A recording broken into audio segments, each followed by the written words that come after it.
Welcome, everybody. I'm Kim Pullman, Chair and co-founder of Reboot the Future. Holly Everett is joining me today. She's our education specialist here at Reboot. Reboot the Future is a small foundation, but we are really have a big goal, which is to help create a compassionate and sustainable world powered by conversation and connection. I co-founded Reboot in 2018, following the publication of our landmark book, Imaginal Cells: Visions of Transformation, which brought together a selection of leading thinkers and visionaries, such as Johan Rockström, who's here today, to address the world's most pressing challenges.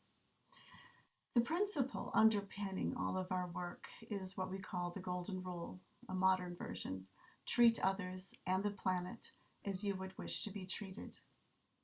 This one simple principle is truly universal, and to which we are dedicated to spreading through our education, leadership, and social engagement programs. Reboot the Future manages a website called Global Dimension. It's the UK's leading platform which supports a network of 15,000 teachers, and it brings global connection, compassion, and conversations to life for the students. We are delighted to relaunch today Global Dimension, which has been revamped, as part of UNESCO's celebration of UN International Day of Education. We know teachers are having a very difficult time right now addressing lots of issues, but also climate change with their students. And so we hope today's session will help you out. We have a wonderful panel today, an intergenerational panel, which we're very excited about. They will speak for the first 30 minutes, then we'll have a Q&A. They will have 40 minutes actually, and then there will be a Q&A for the last 20 minutes. So during the event, please pose your questions in the chat and the Q&A buttons at the bottom. We are very sorry that David de Rothschild couldn't be here, unfortunately, but we're very happy to have Johan Rockström. Johan is director currently at the Potsdam Institute for Climate Impact Research, where he continues to develop scientific research into the systemic solutions for climate change and sustainability. I hope I said that right, Johan. During his time as executive director of the Stockholm Resilience Center at Stockholm University, his team developed the groundbreaking research about the 9 planetary boundaries that prove to be seminal in raising the world's awareness in a clear and concise way of just what exactly is happening on our Earth today with the climate. He brought the word Anthropocene into our daily vocabulary and helped us to understand that we are now in a period where human activity is changing the world's climate for the first time ever in Earth's history, and sadly, in a rather negative way. I'm very proud that Johan contributed to the book, Imaginal Cells: Visions of Transformation, because his vision of these planetary boundaries was one of the most important messages from the last decade. Today, he will share with us his current thinking and help teachers understand how they can navigate this topic with their students. And now, Holly, I turn it over to you, and you will talk briefly about the Global Dimension website and then introduce our other panelists. That's great. Thank you so much, Kim. As you said, it's fantastic to be able to celebrate the relaunch of Global Dimension with everyone here today. Global Dimension is a place of inspiration, practical resources, and it's also a hub to connect with other teachers and publishers who are as passionate about teaching global issues in their classroom as you are. Our relaunch has allowed us to include features such as personalizing your homepage, a discussion board powered by Discuss, as well as advice and support for teaching about in-focus topical news events. We know that teaching can be lonely and stressful at the best of times, and this year that's been more true than ever before. But our priority is to create a space where we can all come together, we can support each other, and remind ourselves why it is we decided to get into teaching in the first place, which for many of us was to inspire our students to be the best global citizens that they can be and empower them to really make a difference in the world. One of the first projects that we'll be launching on Global Dimension is our project, How Will You Reboot the Future? To find out more about that, you can go to the Global Dimension website, globaldimension.org.uk/reboot the future. And that is a project aimed exactly at helping to empower teachers to teach climate activism in your classrooms. So from there, I would like to introduce the rest of our panelists today. Kulvinder Johal has over 25 years of teaching experience and has worked as the lead in science and various year groups at a large inner London school for many years until taking over as the role of assistant head teacher. She was awarded a Primary Science Teaching Award in 2012, endorsed by the Royal Society of Biology, and is a chartered science teacher, and is currently part of the Science on Stage Steering Committee. Now working as a regional mentor for the Primary Science Teaching Trust, she's going to be sharing her expertise on linked up cross-curricular learning and the opportunities that lockdown offers to help teachers address climate issues. Charlie Sweetman is a climate activist and youth politician from Wiltshire, and one of the 5 student coordinators for Teach the Future, an organisation which is demanding reform across the education sector in the face of the climate crisis. Charlie assisted in writing the English Climate Emergency Education Act, and at 14 years old, he has been referred to by the Times newspaper as one of Britain's own Greta Thunbergs. Lily Henderson, based in Inverness, is Scotland's campaign coordinator with Teach the Future. After going to her first strike in September 2019 with some friends, she's played a key role in organising the climate strikes in her city.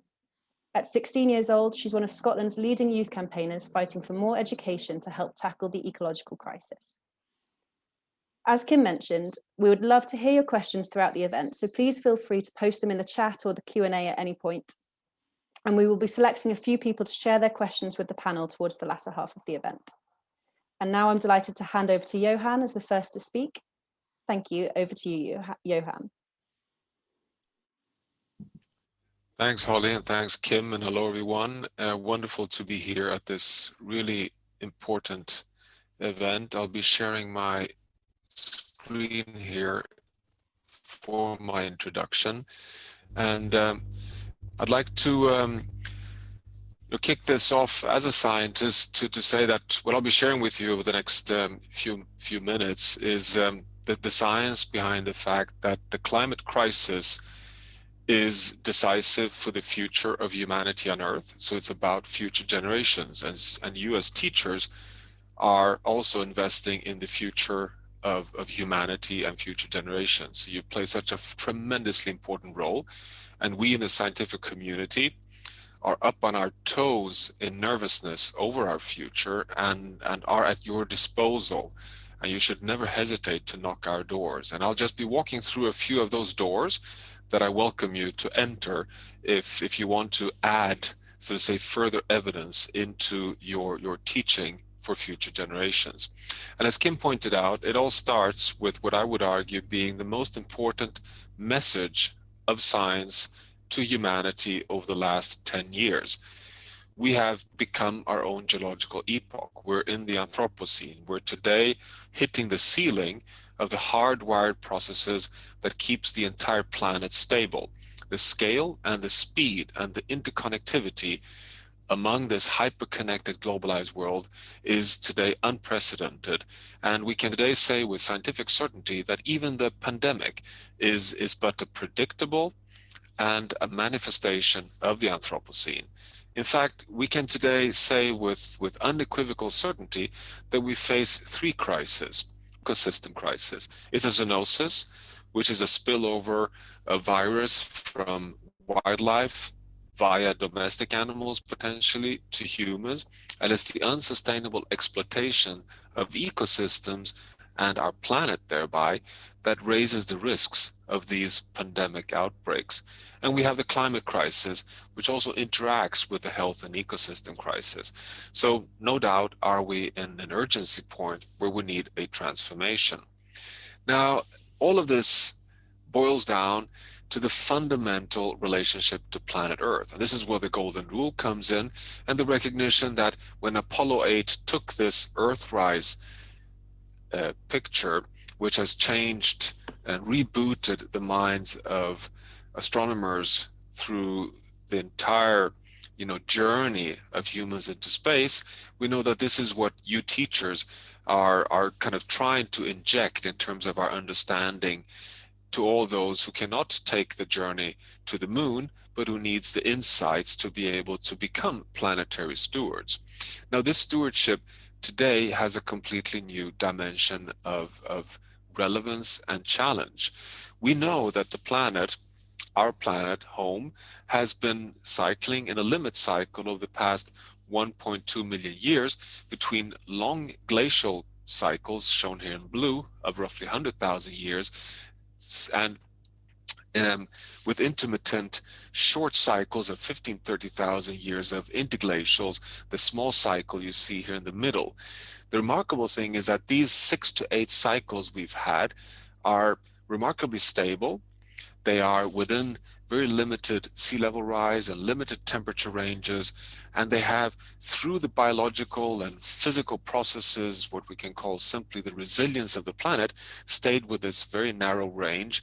And our challenge today is to avoid flipping out into this red hothouse Earth journey of unstoppable global warming and undermining of the life support systems on Earth that could lead to a drift away from the cycle that can support humanity. Because we know that it's thanks to this very stable, even a Garden of Eden stability of the last 12,000 years that we call the Holocene, that we have been able to develop modern civilizations as we know it.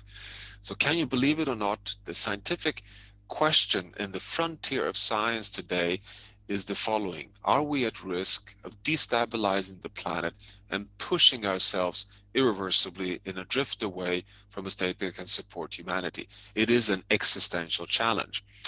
This is a graph that might be useful for you. It's the latest and the first time a climate model is reproducing the limit cycles between ice age and interglacials over the entire Quaternary period. So the entire geological epoch over the last 3 million years.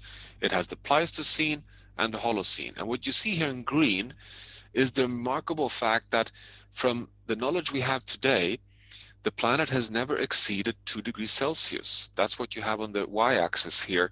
The average mean temperature on Earth. The 0 point is the average pre-industrial temperature of 14 degrees Celsius. And what you see here is that the planet has, despite the enormous variations between deep ice age, -4 to 6 degrees Celsius, and the warmest points, stayed within a very narrow corridor, +2, the warmest on Earth, -4 deep ice age. And we know why she has done this. She has done this thanks to the biosphere feedbacks that are represented in the analysis we have today from something, for example, called the Global Carbon Project, which is a project that maps the resilience of the planet. And what you see here is the last 150 years. The y-axis here is the emission of carbon dioxide, and above the 0 line is the hockey stick of rising pressures from fossil fuel burning in gray, and from land use change and deforestation in orange. So you have the classic hockey stick of rising human pressures on the planet, which has led to the global warming. And under the 0 line here, you have this remarkable capacity of the planet to absorb and dampen our disturbance. In dark green, the carbon dioxide uptake in the oceans. In green, the carbon dioxide uptake on land. 50% of our emissions are absorbed and taken up by the natural systems, the largest subsidy to the world economy, and a proof that the planet self-regulates within this very narrow corridor, a corridor and a safe space for humanity. Now, the drama is, as you know, that there's more and more science indicating that we're starting to lose this resilience, that terrestrial ecosystems are starting to show cracks in terms of their ability to keep this carbon sink intact. And we also know that the last -2 degrees Celsius world, it's stayed within a ±1 degree Celsius world. So the precious Earth system is increasingly understood. And the red thread in science is that things are changing faster than we had thought, and that global risks are larger than we had expected. So you have a very strong story of risk to tell. A story, as Kim pointed out, which takes us to planetary boundaries. Because if we are in the Anthropocene putting the stability of the planet at threat, if we know that the Holocene is the only state that can support humanity, and if we know that tipping points are real that could push us to an unstoppable drift, then we need to put a fence on the safe operating space that can give us a chance of a prosperous future on Earth. And the planetary boundaries today have come a long way in quantitative defining a safe target space, shown here in green, for all the biophysical systems, from biodiversity, water, pollutants, climate, land, nutrients, that regulates the stability of the planet. So I think we've come a long way in the narrative of how we can become planetary stewards. Temperature is rising on Earth to 1.2 degrees Celsius warming so far. We have so much evidence that we are in a dire situation. This is just an example of this year's hurricane season, with the 30 hurricanes, of which many had to be named according to alpha, beta, gamma, because we ran out of names in the end. You have the latest very dramatic sign showing that in the black spots here are the regions that have over 30 degrees Celsius of annual mean temperature, which is a threat to health, potentially even mortal heat waves that we do not cope with. But look at the lines, that the scattered lines here, showing that only in 50 years' time, 2070, these are the regions that risk having these heat-threatening temperatures on Earth if we continue burning fossil fuels as today. And these would be hosting 3.5 billion people, which is across Brazil and West Africa, Middle East, India, Southeast Asia, a tremendous threat to the stability of societies. And we know that this can be reinforced and triggered if we cross tipping points in systems that we increasingly understand. And if you look at this map, what this shows for the first time are the systems that we know not only regulates the state of the Earth system, but that have multiple stable states. And the yellow ones here are the ones, as far as we know today, are at closest to be threatened at low temperature in alpine glaciers, West Antarctica. So again, a lot of evidence that we are in a climate emergency. In fact, it's a planetary emergency if we really want to take care of the entire planet, and that this has to be translated in how to communicate. And this communication, science is increasingly preoccupied with. And we have, everything from the UN to tomorrow, actually, we released the 2020 version of the 10 Insights in Climate Science, again, offering decision makers, politicians, but certainly also teachers around the world of easy to use and easy to communicate messaging from the climate science, so that we can better understand. This is from the TED Countdown, trying to really communicate in a very concentrated way and in a very easy to digest way, also with visuals, the challenges and pathways forward. And just to close, to say that all of this is not only a dark future, we are showing increasingly from the real world evidence of not only the mass movements from youth, but also the technologies, the scalable solutions, and all the benefits we have from synergies on health, security, prosperity, and equity of a transition towards a sustainable future. So it's a narrative of action drama in terms of both risk and opportunity. And this is something I think that you as teachers have a very, very important role, a fundamental role in sharing with the future generation. This is my final slide, just to say that we really have a fantastic window now in 2021 with the emergence of a G3 in climate, with the US, European Union, and China now aligning behind science and science-based targets for a net zero economy by 2050, in only 30 years' time. So this is a transformation also in terms of the light in the tunnel for a future, that to the dialogue on how this can take us to the next step. Thank you. Oh, thank you so much, Johan. I hope that teachers will be able to find that helpful in explaining it. You've made it so clear what's going on. Now we would like to move on to Kulvinder and hear what you have to say that could be helpful to teachers. Sorry, go to slideshow beginning now. Good afternoon, everyone. I'm Kulvinder Johal, and I'm a primary school teacher in London.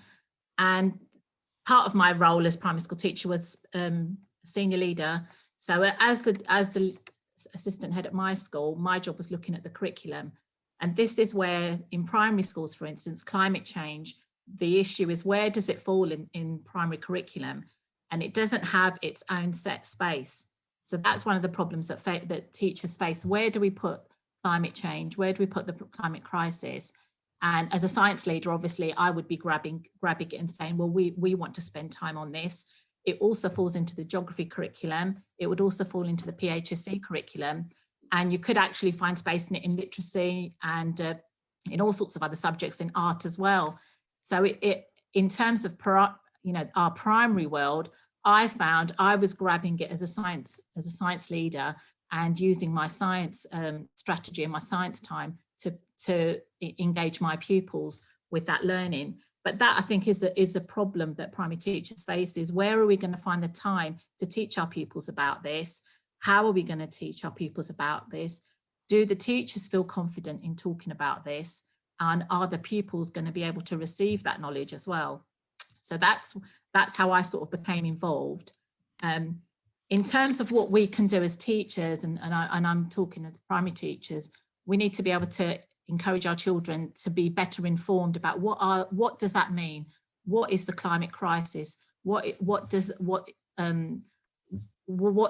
that mean for us? What does that mean globally? What does that mean locally? And so it's about informing the children and getting them to read.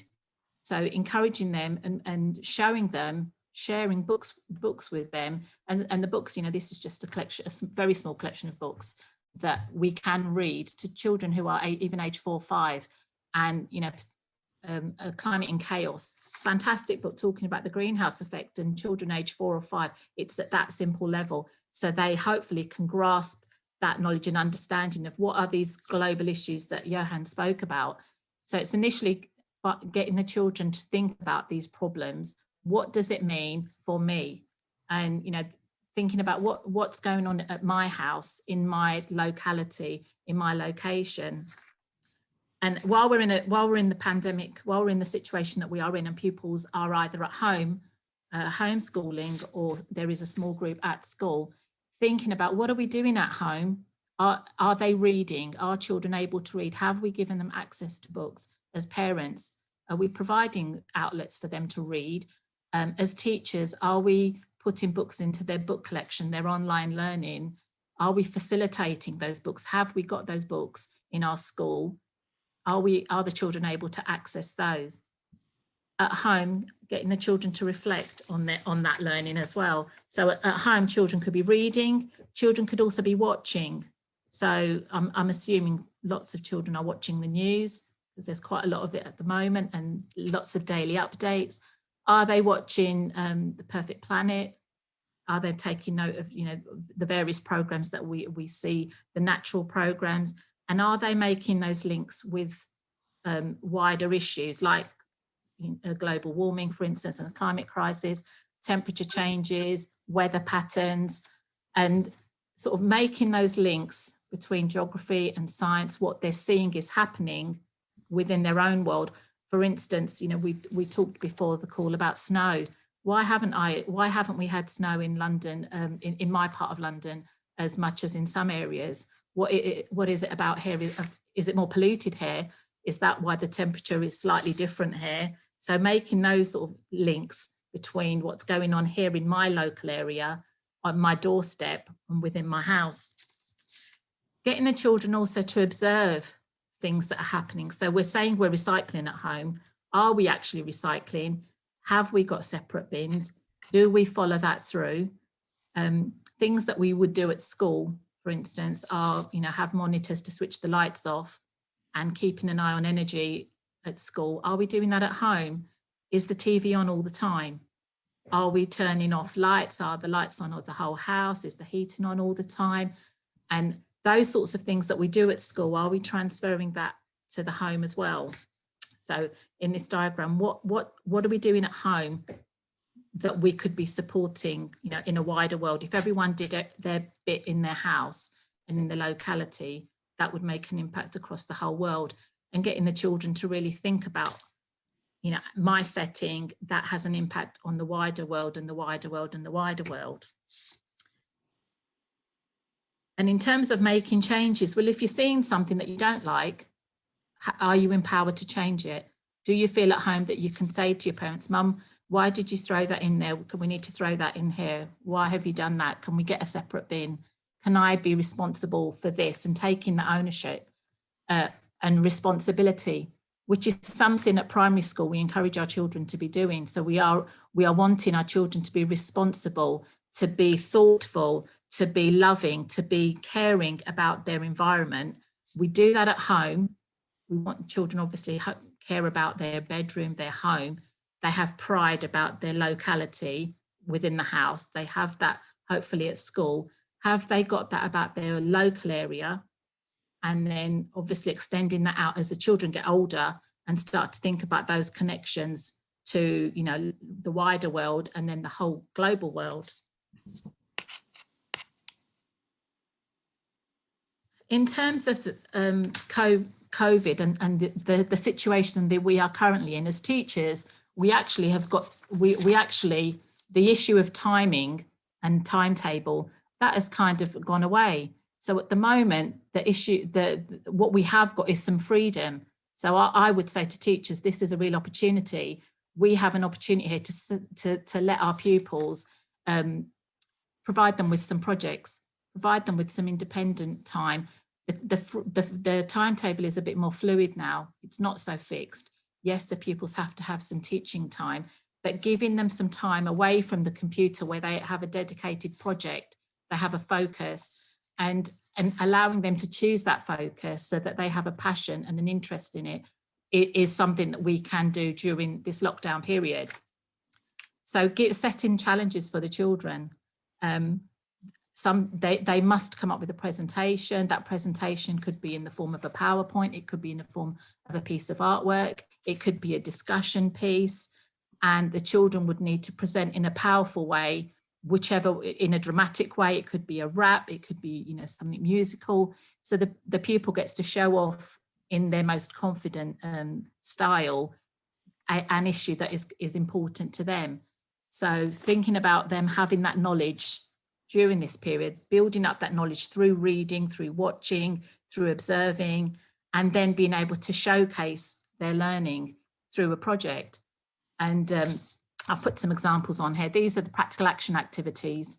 So just a simple resource, it's online, and pupils could build up a challenge around ditching the dirt, around cleaning water. So activities that can be done at home, which children can see, they can work through a challenge and realise, wow, I've actually done something powerful that can support a community, that is helpful, and that I feel engaged about and I felt passionate about, that they can share.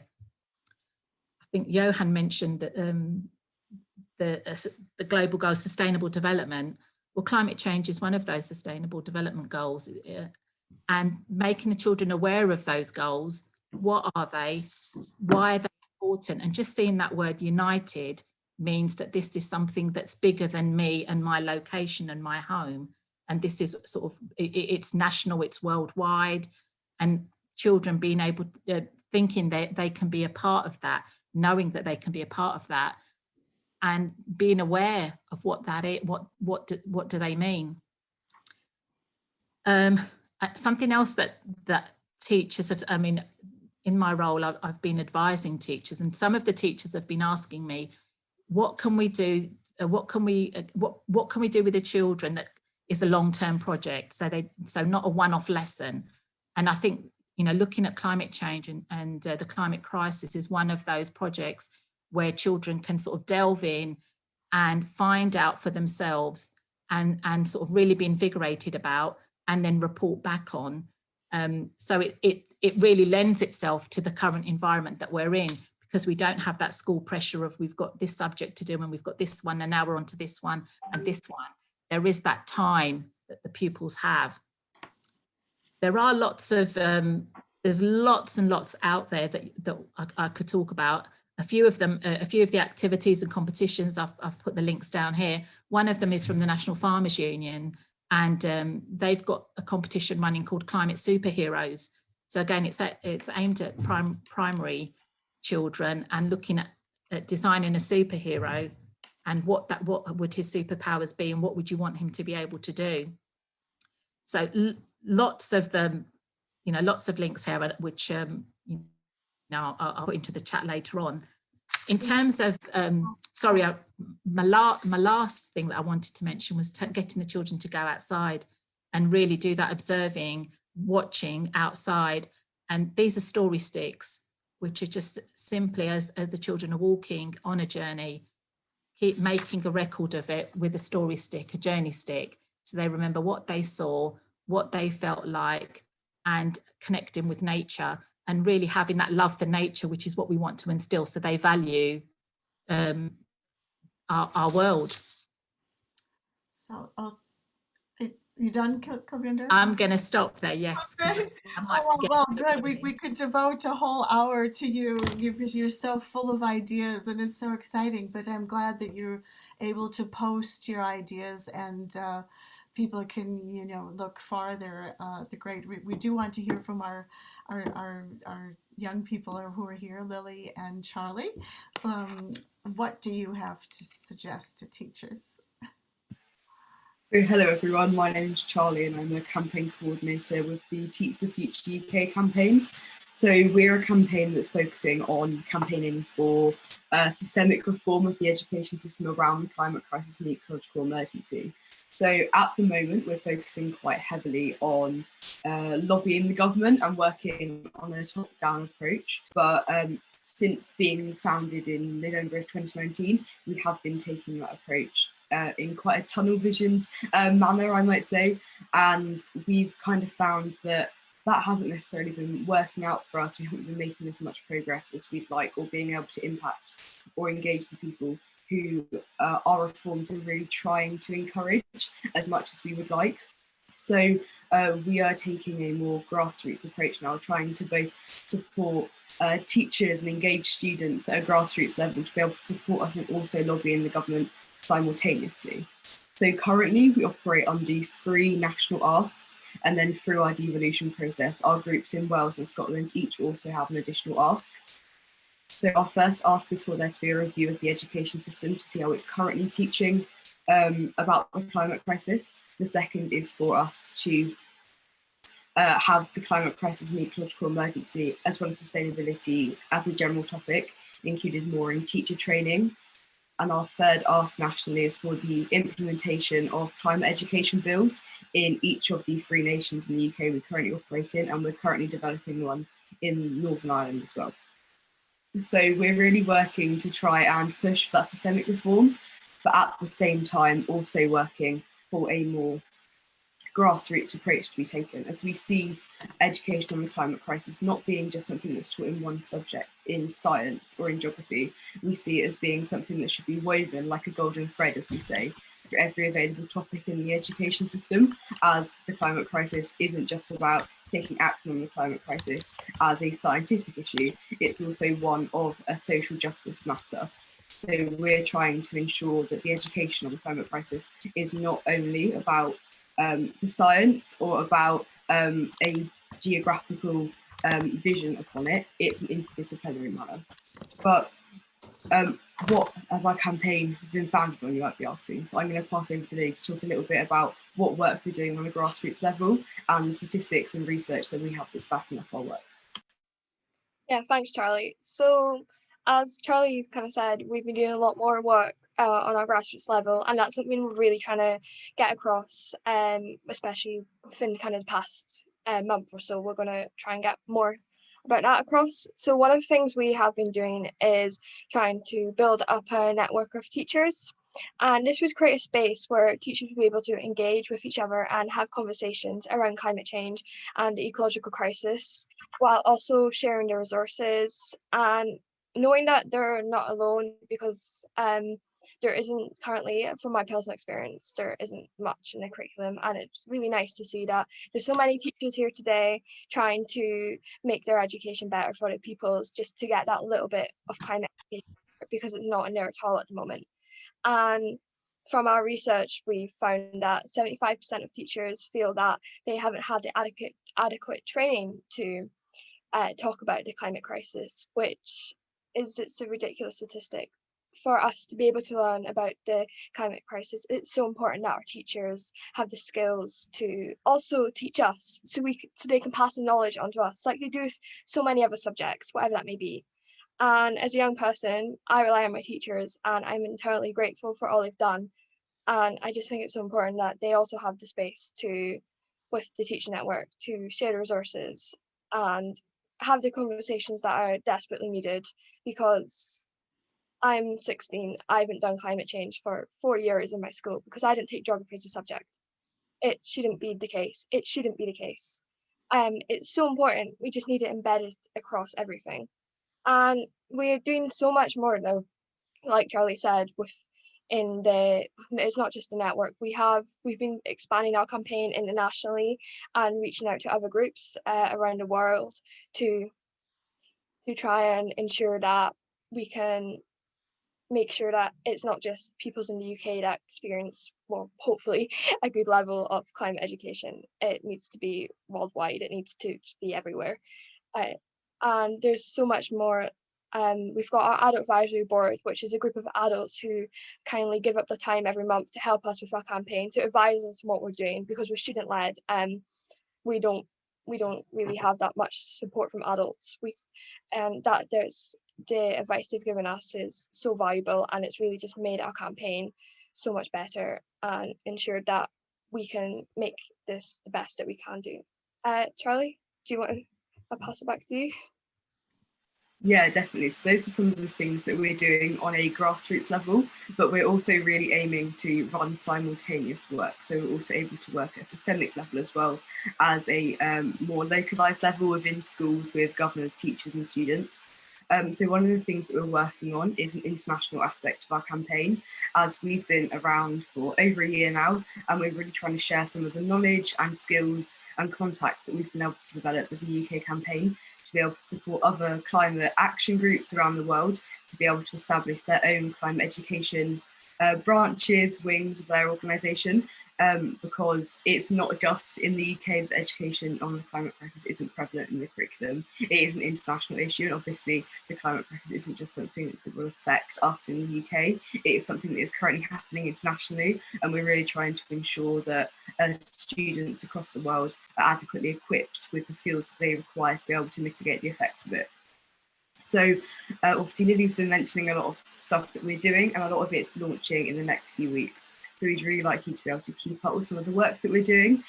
So we've just launched today lots of social media pages that you can that you're able to keep up with our work on. So we'd love for you to drop us a follow on Twitter _TeachTheFuture, and we post lots of updates on our political engagement work there. And then _TeachTheFuture on Instagram, where you can find links to our youth-led work in England, Wales and Scotland, as well as hopefully in the future Northern Ireland and international as well. Thank you. Thank you so much, Lily and Charlie, for bringing your perspective. I agree totally with you that it needs to be covered in all subject matters at some point, because in fact everyone in the world, no matter what they do, we don't all have to work for a climate change institute or whatever. Everybody in their jobs has to be changing things. So totally agree with you 100%. We have so many wonderful questions from the teachers. We're going to move on quickly, but I have one quick question for all of the panelists. If you could just quickly put on your microphones. And if you could give me, can you unmute all of you? Super. Okay, I have one quick question. I want to know if you are optimistic, pessimistic, or both about our possibility of staying within the 2 degree range in the next 10 years. Johan, you want to give your first quick one-word answer? I'm both. Okay. Govinder? I'm optimistic. I think that obviously lockdown has meant we've not been in our cars as much, and there's been a change. This year has meant a change, and I'm hoping with policies and government changes around the world, optimism. One word, super. And Charlie, one word? I'm definitely optimistic, yeah. Great. And Lily? Yeah, optimistic as well. Without it, we just have to. Fantastic. I think some of our teachers that are listening will be very pleased to know that, so because they think they have some students that are less optimistic than you, and so you can help them. So I'm going to turn over to Holly, who will be managing the questions from the teachers who are listening. Perfect, thank you. And thank you so much to all the panelists there. Everyone was just so interesting, and I think we could have just listened to all of you talk for hours. But now it's time to turn to our teachers. So we're going to start with a question from Jenny Thatcher. So I think our amazing Zoom tech is going to unmute Jenny, hopefully. Yeah, there you are. So Jenny, would you be happy for us to share your video? Yeah. Amazing. Okay, so Jenny, would you like to ask your question? Yeah, thank you. Just to say, I'm not a teacher. I lead the Youth and Families programme at Friends of the Earth, England, Wales and Northern Ireland. But we do quite a lot supporting particularly secondary age students to engage in climate change and campaigning in particular. And my question is, how do we support pupils and students to kind of process and engage with the eco-anxiety and the grief that comes with increasing their understanding of what is happening to the planet, and in particular the climate crisis? That's a great question. Who would like to take that? Has anyone got any particular feelings on that? Well, I can perhaps kick off, which also gives me a chance to put some words behind why I said both. So on the one hand, I must say that my experience in engaging with young people is that young people are actually remarkably well equipped to absorb science and knowledge and also the risks we're facing. I think young people are generally better informed than many of the adults, and that we should not be too nervous about sharing putting the cards on the table on the challenges we're facing, because young people have a right to know. I think our responsibility as scientists and as citizens in this whole journey is to have an equal balance between risk and opportunity, and to put on the table also all the cards that show that we can restore nature, we can rebuild carbon sinks, we can even suck up carbon in the atmosphere, and we can reconnect to the natural world. And that's where the optimism comes. I mean, the pessimism comes really, are we ready to stand up and start acting at scale?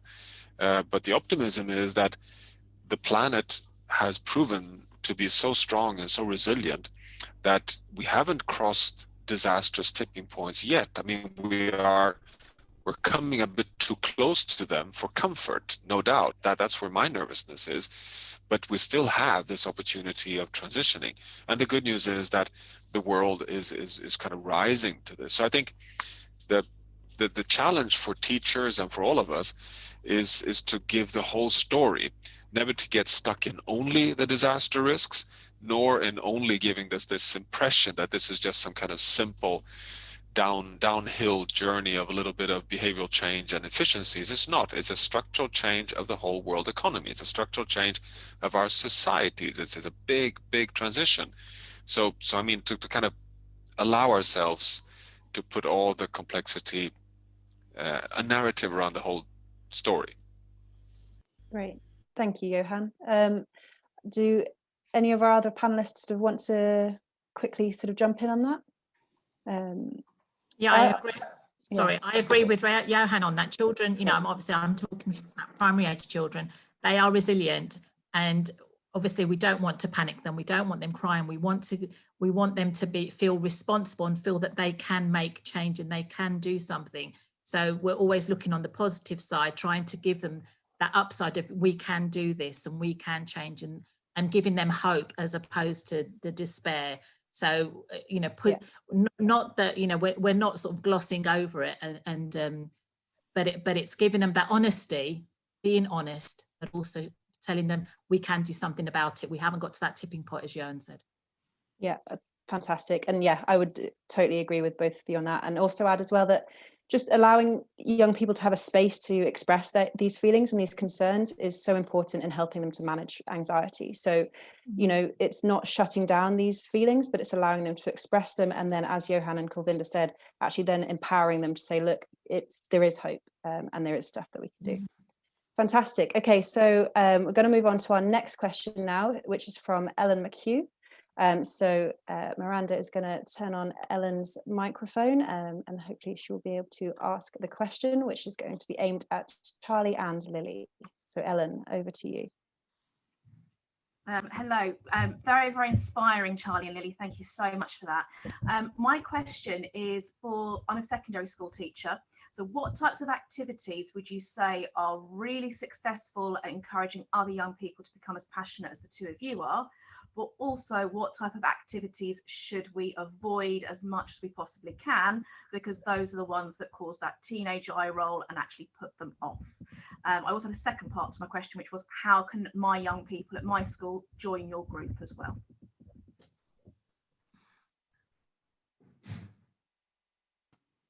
Yes, I definitely think that as we were saying, making sure that teaching once is interdisciplinary, making sure that it's really spread across every subject, because there'll always be certain subjects that young people aren't as passionate in and don't really take as much in. So really making sure that the topics that are taught within the subjects that they really enjoy and they're really passionate about also relate to sustainability, because I think that there are multiple ways in which we can kind of include that into lesson plans and curriculum. So one thing that's recently been brought into my school is a photography course, which is really good for people who are creative and digitally minded, but also making sure, there are multiple different aspects to that subject, and not only the technical ability within that, but also the sustainability within the different types of photography. Or in history, when we're talking about topics such as colonialism and previous empires, making sure that we're actually referencing the fact that due to those actions historically, countries that were previously colonized are actually disproportionately affected by the climate crisis, or that the exploitation of resources are included. So I think it can be latched onto different subjects as small points, but kind of normalizing as well in lessons, so referencing the climate crisis and not making it something that's kind of shunned, or something that's not really talked about a lot in lessons. The normalization of the topic is something that I would say that's really crucial in making sure people are comfortable in talking about it or confident in the subject, because if they're not kind of aware of what's going on, they're not really going to know how to reference it, and then aren't going to be kind of empowered or have the confidence to be able to stand up and talk about it, is what I say. Yeah, I think kind of building on what Charlie said there, it's just really important that young people, it's not just in one or two subjects, and if possible that it's threaded throughout. We could kind of say a golden thread throughout all the subjects in our curriculum, because if you get a little bit in everywhere, then you've actually had quite a lot overall, and there's definitely, I think that's something quite important to take away. That's great, guys. Thank you. And to Ellen's last question, which was how can her students get involved in Teach the Future? How can that happen? Yeah, so the best way to get involved in Teach the Future is you can volunteer for us by signing up on our website, so teachthefuture.uk, and yeah, there's a form on there to sign up. It'd be great to get more young people involved. Great, thank you, guys. That's brilliant. So we're going to move on to our next question now, which is from Rachel Mussons. So I think, Rachel, you are going to be unmuted in a second. There you are. So yeah, over to you, Rachel. Hi there. I suppose in many ways my question has already started to be discussed a little bit by Charlie and Lily there as well. But I'm just really interested in how we can start making this a human issue that we're teaching and talking about, not just the responsibility of a science department or a geography department. And I know we've talked about that in many of these sessions already. But what can we do to recognise that this is something for us all to be talking about, not just for some teachers to be teaching about? And I think having a different frame of approach and recognising that the climate and ecological crisis is not a subject, it's a way of life almost that we're moving into. So I'm interested in whether the panelists have any clearer thoughts on how we can bring this to a more holistic approach in our schools rather than lots of piecemeal activities that are separated by departments. Great question. Go. I'd love for it to be a subject. I'd love for there to be ecology as a topic, you know, as a subject on its own that runs through as many of the other topics, many of the other subjects. So it is on the timetable as a, you know, as a weekly or as a, you know, a fortnightly timetabled subject. So I'd love that, but I'm sure people who are in the STEM in the world of STEM would love for STEM to be on the timetable too. So it's just battle. It's a battle. But I mean, what we did at my school was have a topic called a focus called human impact, and through that, you know, we're giving it that name of it's our impact. So deforestation, looking at pollution, the various types of pollution, looking at hunting, all of those different things fell into human impact, and the pupils got, you know, learnt about it to, you know, and then they felt that attachment to it. So it's part of what we are doing. And as Rachel said, it gives that human element of this is damage we are doing. And the pupils, you know, children at primary age can see this is something we are doing and it's wrong and it's bad. And they can see that quite clearly. Yeah, great answer there. Cool. Thank you very much, Rachel. That was a really good question. So the next question is anonymous. So their question is, it can be really easy for young people who are very keen to tackle this issue to become frustrated by the lack of action by their parents and politicians. So how can we tackle that? Any ideas? Can I go again? Yeah, go for it. You know, in the setting I'm in, lots of we have quite disengaged parents, really, and it's our pupils that push the agenda. So things, you know, that I know we've worked on at my school in my setting were things like healthy schools, you know, a healthy, you know, children having a healthy lifestyle, exercise. That came from the pupils. The children pushed that. They pushed that onto their parents, and if the parents weren't doing that, the children found ways of doing that, working with the teachers. So it was teacher and pupils that were taking things home, and parents sort of had to respond in some way or another to it. So the children led the learning, and the children can in some ways bypass, you know, we want the parents to be aware of what the children are doing, but if the children want to engage with MPs, want to engage with Greta, want to engage with, you know, people on the panel, the school can facilitate that. Teachers are able to facilitate that through sending letters, emails, whatever, you know, whatever communication the pupils want to do through the school. Definitely. I feel that often it's kind of like politicians are there because adults are able to vote for them. They're only there to represent the people who can vote for them. But in actual reality, every young person who lives in the constituency should be and has the right to be represented and have their views listened to. So I definitely feel it's really important to make sure that young people aren't being disenfranchised by the fact that they don't yet have the right to vote at their young age, or they're not at the age where they're able to vote at the current voting age, making sure that they're really able to engage in that open line of communication with their representatives, because, you know, MPs and councillors do have the power to make that change at a local and a national level. That's such a good point, Charlie, and one that's so easy to forget. So our next question now is from Asia in Poland. So Asia, I think you're going to be unmuted in a second and you'll be able to ask. To everyone as well, if you have any more questions, don't forget to post them in the chat or the Q&A, and we'll try and get a few more in before the end here. So over to you, Asia. Hi, thank you for the possibility to ask this question. I have a question about the economy, because in Poland, at least, our curricula is very based on economic growth, and I can see that meanwhile young children understand the need of I know, keeping in touch with nature and preserving it. Like youths about 16, 17 years old already talk about the GDP, the economic growth, the need of having good and stable work, and yeah, this kind of stuff. And this is also promoted by school and school curricula.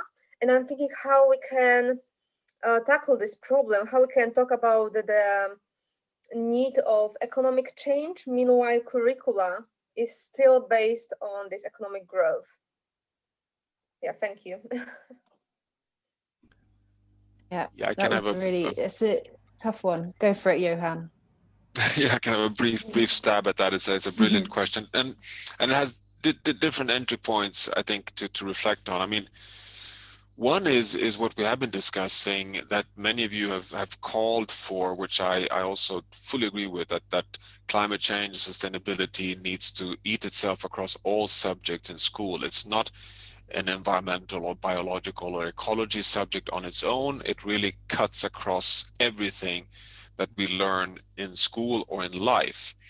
And the same goes for the economy, that as if we continue to present climate challenge and environmental challenges as a sacrifice, where we have to stop economic development, or that it's about sacrifice, where we have to kind of have a contradiction between either we get economic development or we take care of the planet, that's a recipe for failure.